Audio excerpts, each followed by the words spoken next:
When taking on a commercial lease, there's one document that can save you thousands, and yet it's often rushed or overlooked.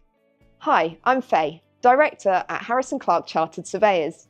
In this video, I'll explain the vital role of photographic schedules of condition, how to get them right, and why they matter so much when it comes to commercial leases. Whether you're a landlord protecting your asset or a tenant trying to avoid future liability, an accurate, well-documented schedule of condition is your best line of defence. Let's look at how to do it properly and how to avoid those common traps. A schedule of condition is a document that records the state of a property at the start of a lease. It's typically used to limit a tenant's repairing obligations by showing what condition the property was in when they took it on. Photos are the central part of this, but why? Because written descriptions, however detailed, can't always capture physical wear, materials, or minor damage. But a high-resolution photograph, that's hard to dispute. I'm not suggesting that the schedule should only compile photos. Written supporting documentation is also super important.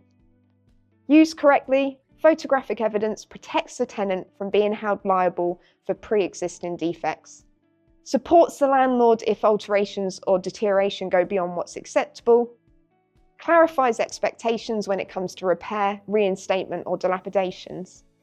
The photos also give context to written observations, especially in large commercial spaces or older buildings where condition varies across areas. But not just any photos will do.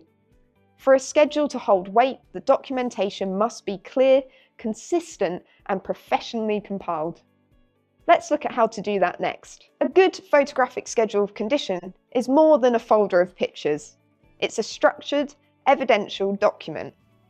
Here's how we think you should do it properly. Use high-quality images. Aim for clarity and context. Show both wide shots and close-ups of defects or features. Include written descriptions.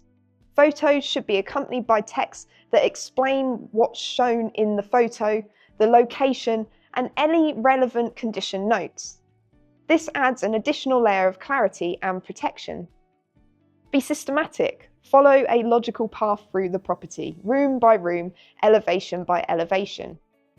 Label images consistently. Use references that match the layout of floor plans where possible. For example, room 2, north wall, hairline crack approximately 30 centimetres in length adjacent to the window. Timestamp and date all documentation. This is essential if the schedule is ever relied upon in dispute resolution. If they're available, include floor plans or reference diagrams. These can help to clarify exactly where in the property each photo was taken. And finally, make sure the full schedule is signed off by both parties, or at least acknowledged and, importantly, referenced appropriately in your lease. That's what gives it the contractual relevance and evidential strength. So how strong is photographic evidence in a legal or lease context?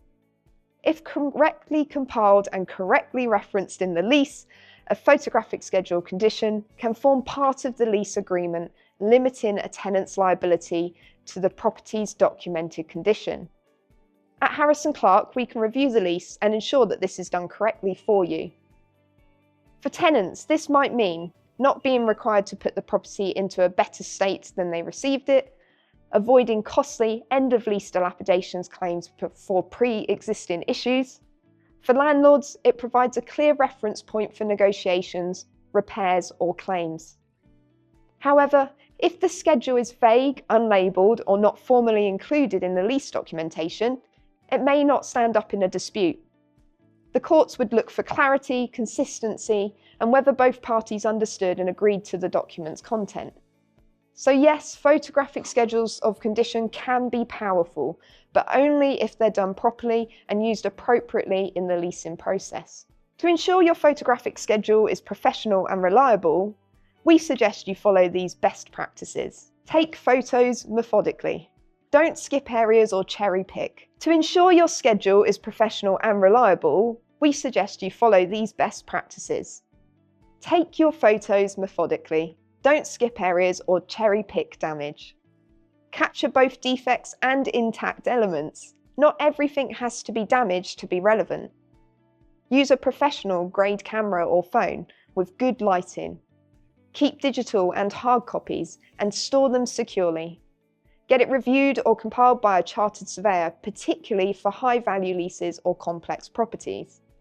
It's also good practice to revisit the schedule at mid-term break clauses or when considering alterations so that you can track any changes in condition clearly. A well-documented property is a protected property, whether you're the occupier or the owner. Finally, let's quickly cover some common mistakes that weaken a schedule of condition.